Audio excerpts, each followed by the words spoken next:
मित्रों नमस्कार। स्वागत है आप सभी का हम लोग और द पीपल वॉइस में। बाबा साहब अंबेडकर के स्पीचों की कड़ी में आज पुनः हिंदी के वॉल्यूम 40 के अंतर्गत पेज नंबर 24 भाषण क्रमांक 238 जिसका शीर्षक है बात राष्ट्रवाद की, कृति जातिवाद की। मैंने इस भाषण को आज क्यों चुना? ये समसामयिकी भाषण है।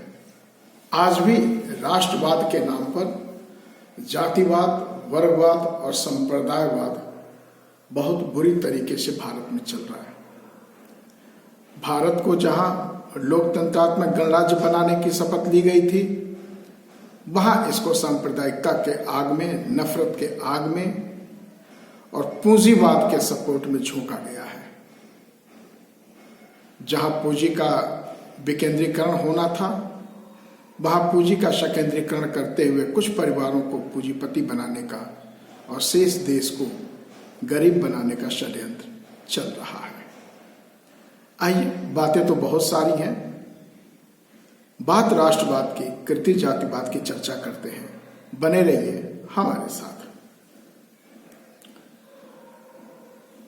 अस्पृश्यों के हकों पर डाका डालकर राजनीति की दृष्टि से उन्हें पूरी तरह ठगने के बाद जहां भी संभव हो वहां हर तरह से अस्पृश्यों का मनोबल कुचलने का काम कांग्रेस द्वारा शुरू किए जाने के बड़े प्रमाण हमें मिलने लगे हैं। यह बात केवल कांग्रेस की नहीं है, वर्तमान में भी जो सरकार है वह भी यही कर रही है। उत्तर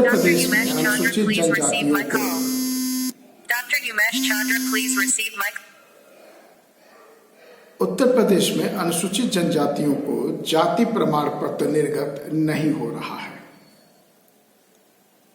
लड़के परेशान हैं, पुलिस की वैकेंसी निकली है, लेकिन शासन प्रशासन सुनने को तैयार नहीं है। चलिए, गरीब है, वंचित है, कुछ दिन और वंचित रहेंगे। क्या फर्क पड़ता है सवर्ण हिंदुओं को या आरएसएस को या भाजपा को या कांग्रेस को? आप बेरोजगार रहें, बेकार रहें, यह उनके लिए राजनीतिक मुद्दा हो सकता है, आपके वेलफेयर का मुद्दा नहीं है।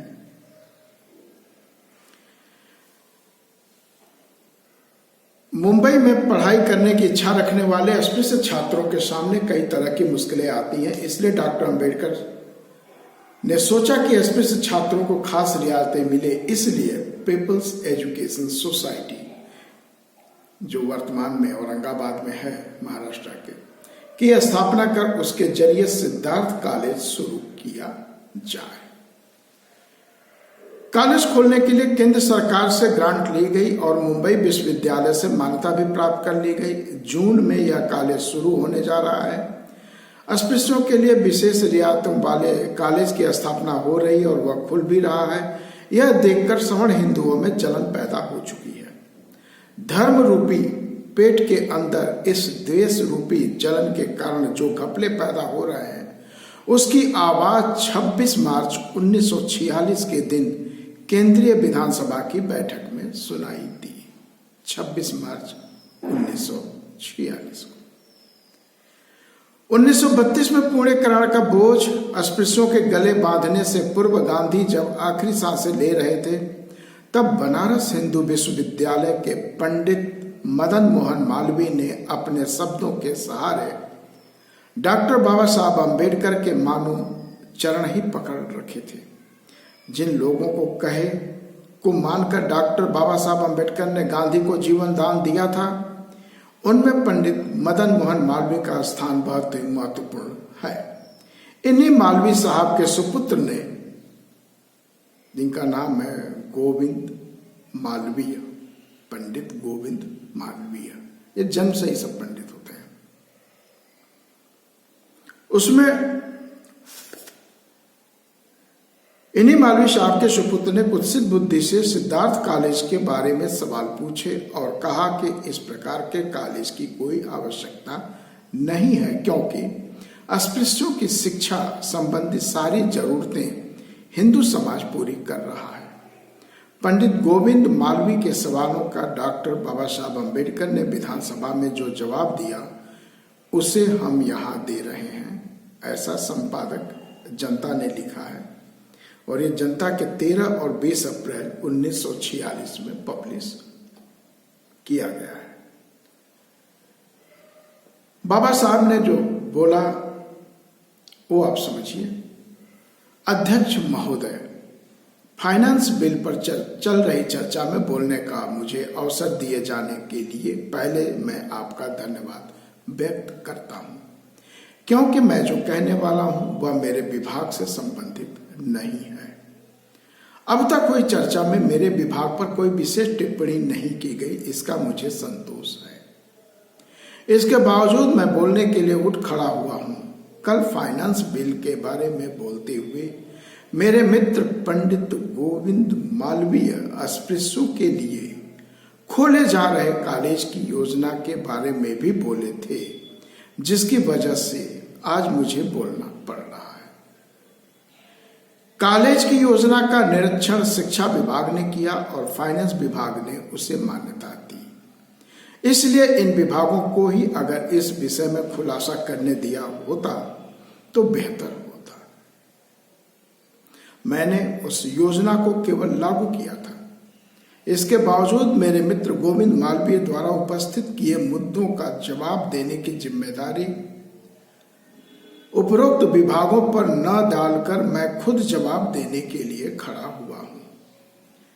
इसकी केवल एकमात्र वजह है और वह है इस योजना की समीक्षा करते हुए मेरे मित्र ने उससे राजनीतिक लबादा उड़ाने की कोशिश की है।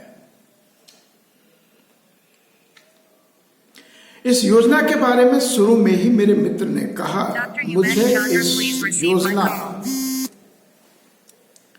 के बारे में आश्चर्य होता है। मैंने जब उनका पूरा भाषण पढ़ा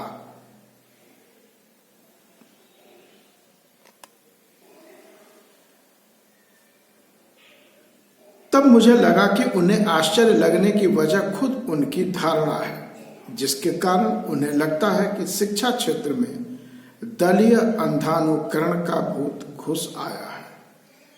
इस मामले में मैं अपने मित्र को एक मशहूर कहावत याद दिलाना चाहूंगा कि कांच के घरों में रहने वालों को दूसरों के घरों पर पत्थर नहीं फेंकने चाहिए। इस कहावत के जरिए जो कहा जा रहा वह पंडित जी समझ पाएंगे या नहीं यह मैं नहीं जानता, लेकिन आश्चर्य की बात यह है कि पंडित जी राष्ट्रवाद की बातें बहुत अच्छी तरह कर लेते हैं। उन्होंने गोविंद मालवीय को इशारा करते हुए कहा कि पंडित जी राष्ट्रवाद की बातें बहुत अच्छी तरह कर लेते हैं। सारे हिंदुओं की बात तो दूर रही, जिनके साथ अपना क्षेत्र गोत्र नहीं मिलता, उन ब्राह्मणों के हाथ का पानी तक न पीने का जिगर न रखने वाले पंडित जी जैसे आदमी राष्ट्रवाद की चरपट पंजरी सभागृह के सदस्यों को और मुझे सुनाते हैं, यह देखकर मुझे बहुत आश्चर्य हो रहा है। मित्रों, अब तक आप समझ गए होंगे कि बाबा साहब के द्वारा खोले जा रहे सिद्धार्थ कॉलेज और पीपुल्स एजुकेशन सोसाइटी के ऊपर कितना बड़ा आलोचना की होगी सवर्ण हिंदुओं ने। और यह बात जब 26 मार्च 1946 को केंद्रीय विधानसभा में उठी फाइनेंस बिल के दौरान, तो बाबा साहब ने उसका जवाब देना उचित समझा। ये लोग जो राष्ट्रवाद की बात करते हैं, ये गले तक जातिवाद, वर्गवाद, संप्रदायवाद के अंदर ग्रसित है, यानी नफरती लोग हैं। आगे पढ़ते हैं। धर्मांधता में सनी पवित्रता को किसी और की छुआछूत न हो इसका ख्याल रखने वाले को राष्ट्रवाद जातिवाद का हल्ला मचाते हुए किसी और पर जाति वाचकता का पार्टी का अंधानुकरण करने का पक्षपात का आरोप करने से पहले थोड़ा सोचना चाहिए। बनारस के हिंदू विश्वविद्यालय के साथ पंडित जी का गहरा ताल्लुक था या है, इस बात को वे न भूलें। बाबा साहब ने याद दिलाया कि काशी हिंदू विश्वविद्यालय, जिसको बनारस हिंदू विश्वविद्यालय भी कहा जा रहा था, बनारस हिंदू यूनिवर्सिटी, उसका मदन मोहन मालवीय तो थे ही थे, उनके पुत्र का भी संबंध था गोविंद। तो बाबा साहब ने इशारा किया कि आप वहां की उसको मत भूलें, क्योंकि आप उनसे भी संबंधित हैं। अब बाबा साहब आगे कहते हैं, मैं पंडित जी से पूछता हूं कि बनारस हिंदू विश्वविद्यालय क्या जातिवाचक संस्थान नहीं है? यह आज के भी परिप्रेक्ष्य में यही बात है मित्रों। काशी हिंदू विश्वविद्यालय जैसे जातिवादी संस्थान भारत में शायद ही कोई और हो। बल्कि मैं तो यह कहना चाहता हूं कि बनारस हिंदू विश्वविद्यालय सभी हिंदुओं के लिए नहीं है। यह केवल हिंदू धर्म की एक विशिष्ट जाति की देख रेख में चलने वाली और खास उन्हीं के लिए चलाई जाने वाली संस्था है। इस विश्वविद्यालय के अध्यापक वर्ग में ब्राह्मणेतर लगभग है ही नहीं। इस बात से वे इनकार कर सकेंगे? बाबा साहब ने 26 मार्च 1946 को ही काशी हिंदू विश्वविद्यालय या बनारस हिंदू यूनिवर्सिटी के बारे में स्पष्ट राय रख दी कि यह जातिवाद का संस्थान है। यहाँ ब्राह्मणेतर यानी ब्राह्मणों के अतिरिक्त शिक्षक भी नगण्य हैं और आज भी नगण्य है मित्रों। SC ST के प्रोफेसर की वैकेंसियां पड़ी हुई हैं, OBC की वैकेंसियां पड़ी हुई हैं, लेकिन भरी नहीं जाती हैं। रेगुलर वैकेंसी भरने की बजाय एडहॉक में 8-10 साल अपने रिश्तेदारों को असिस्टेंट प्रोफेसर के रूप में करते करते बाद में परमानेंट कर दिया जाता है। ये आज भी काशी हिंदू विश्वविद्यालय में चल रहा है और पूरा भारतवर्ष आंख मुदा बैठा है। क्यों? कि पूरे भारतवर्ष के शासन की कमांड सवर्ण हिंदुओं के पास है। चलिए आगे बढ़ते हैं। 1916 में इस विश्वविद्यालय द्वारा पारित किए गए प्रस्ताव में क्या यह पक्के तौर पर तय नहीं किया गया था कि हिंदू धर्मशास्त्र का अध्यापकत्व केवल ब्राह्मणों को ही मिले, किसी अन्य को न मिले, भले उस विषय में उसकी शैक्षिक योग्यता ब्राह्मण अध्यापक से श्रेष्ठ क्यों न हो? बहुत दूर की नहीं, अभी हाल ही में एक कायस्थ लड़की को ब्रह्म ज्ञान के पाठ्यक्रम में इस विश्वविद्यालय द्वारा प्रवेश न दिए जाने पर उसे अनशन करना पड़ा था। कम से कम इस बात को मेरे मित्र भूले नहीं होंगे। इन सभी उदाहरणों से क्या यही साबित नहीं होता कि यह जाति अंधानुकरण है, पक्षपात है, धर्मांधता है? पंडित जी के पास इसका कोई जवाब है? बाबा साहब ने प्रश्न किया। और अभी आप रिसेंटली सुने होंगे कि एक मुस्लिम प्रोफेसर जो संस्कृत में महारत हासिल किए हुए थे और संस्कृत पढ़ाने के लिए उनकी नियुक्ति हुई थी, लेकिन यहाँ के धर्मानंदित लोग उस प्रोफेसर को दूसरे विभाग में भेज दिया, संस्कृत पढ़ाने की अनुमति नहीं दी। यानी एक ओर तो दिखाते हो कि हम संविधान का पालन करते हुए उसकी पोस्टिंग कर रहे हैं, लेकिन दूसरे ओर अपने चमचों द्वारा उसके खिलाफ आंदोलन चलाकर उसको दूसरे विभाग में समायोजित करते हो। तो ये क्या है? ये राष्ट्रवाद है या जातिवाद है या धर्मवाद है?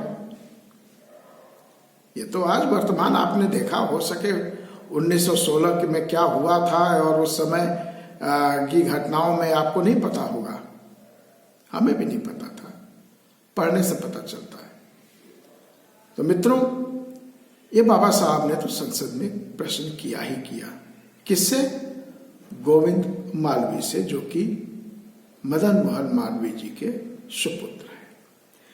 अस्पृश्यों के लिए अलग कॉलेज की स्थापना को लेकर कल हुई चर्चा की रिपोर्ट पढ़ते हुए मेरा ध्यान अपने एक और मित्र श्री अयंगार के वक्तव्य की ओर गया। श्री अयंगर का ध्यान अपने शहर में क्या चल रहा है इस तरफ शायद नहीं गया हुआ दिखाई देता है। मैं उनसे कहता हूं कि वे इसी महीने की 12 तारीख का मद्रास से निकलने वाला हिंदू अखबार पढ़ें। उसमें उन्हें पता चलेगा कि सालेम में उनके जात भाइयों ने एक सभा का आयोजन किया था जिसमें यह तय किया गया कि खास ब्राह्मणों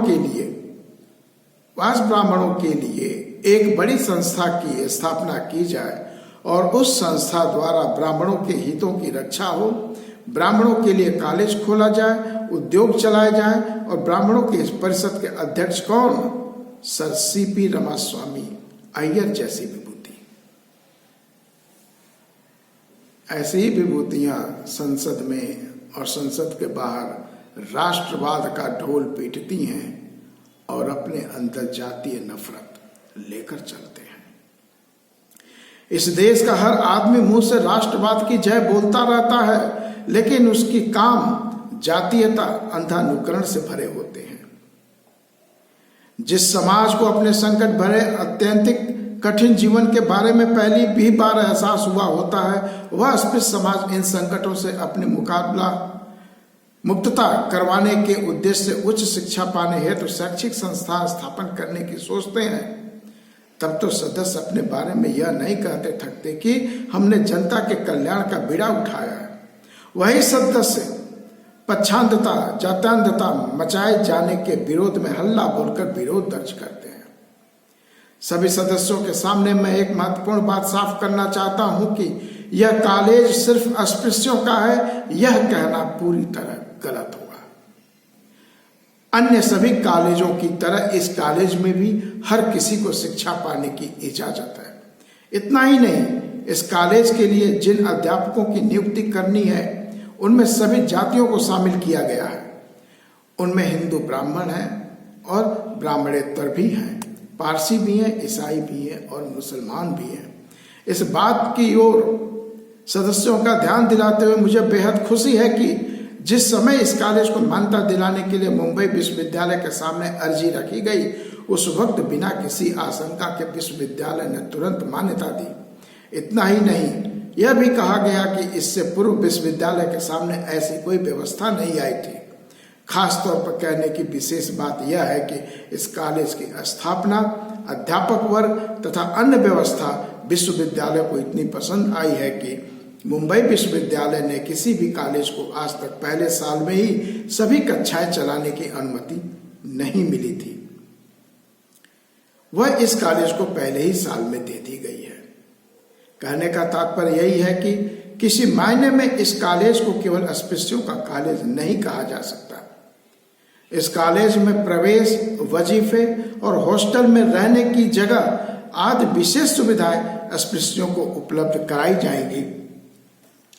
इस कॉलेज की स्थापना की आवश्यकता क्यों पड़ी, यह मैं अब बताना चाहता हूं। मुंबई प्रांत में छात्रों की संख्या में कितनी बेतहाशा वृद्धि हुई है, इस बारे में शायद सदस्यों को जानकारी न हो। सामने बैठे मेरे मित्र गडगिल को पता है कि पिछले ही साल एक ही साल में मुंबई विश्वविद्यालय को 19 नए कॉलेज खोलने की अनुमति देनी पड़ी। इससे आप जान पाएंगे कि किसी कॉलेज में प्रवेश पाना छात्रों के लिए कितनी मुश्किल बात हो गई है। अस्पृश्य छात्र खासकर इस कठिन स्थिति से बहुत ज्यादा परेशान हैं। मैट्रिक पास करने के बाद अस्पृश्य छात्रों को किसी भी कॉलेज में प्रवेश नहीं मिल पा रहा। यही वजह थी कि अस्पृश्य छात्रों की मुश्किल की ओर मुझे सरकार का ध्यान दिलाना पड़ा और मैंने अस्पृश्य छात्रों की मुश्किल दूर करने वाली संस्था की स्थापना के बारे में बताया। इसलिए कहता हूं, जिस सिद्धार्थ कॉलेज की कल्पना और योजना के संदर्भ में आपत्तियां उठाई जा रही हैं, उनमें कोई दम नहीं है। मित्रों, इसी भाषण के क्रमांक में उन्होंने उस समय हुए चुनाव की भी समीक्षा की थी, लेकिन जो विषय है उस विषय के अनुसार मैं इस भाषण को पढ़ने का कार्यक्रम यहीं पे स्थगित कर रहा हूं। मित्रों, आज भी भारत में राष्ट्रवाद के नाम पर संप्रदायवाद जोरों से चल रहा है। यह सब वीडियो बनाने का मकसद क्या है? वो केवल आपको एजुकेट करने के लिए है। आपकी एजुकेशन, ग्रेजुएशन, पीजी होगी, आप बाबा साहब के बारे में भी पढ़े होंगे, नो मैटर, लेकिन सब लोग सब कुछ नहीं पढ़ पाता। और जब तक आपकी रुचि होगी तब तक समय निकल जाएगा। आज सभी पढ़े लिखे युवा उन्हीं कोर्सों को पढ़ रहे हैं जिससे उनकी रोजी रोटी चल सकती है। सामाजिक संघर्ष, राजनीतिक संघर्ष, आर्थिक संघर्ष क्या है, वो बाबा साहब के संघर्षों से मिलता है और उनके भाषणों को हम आपके समक्ष प्रस्तुत कर रहे हैं। मिलेंगे फिर अगली कड़ी में, तब तक के लिए जय भारत, जय श्री।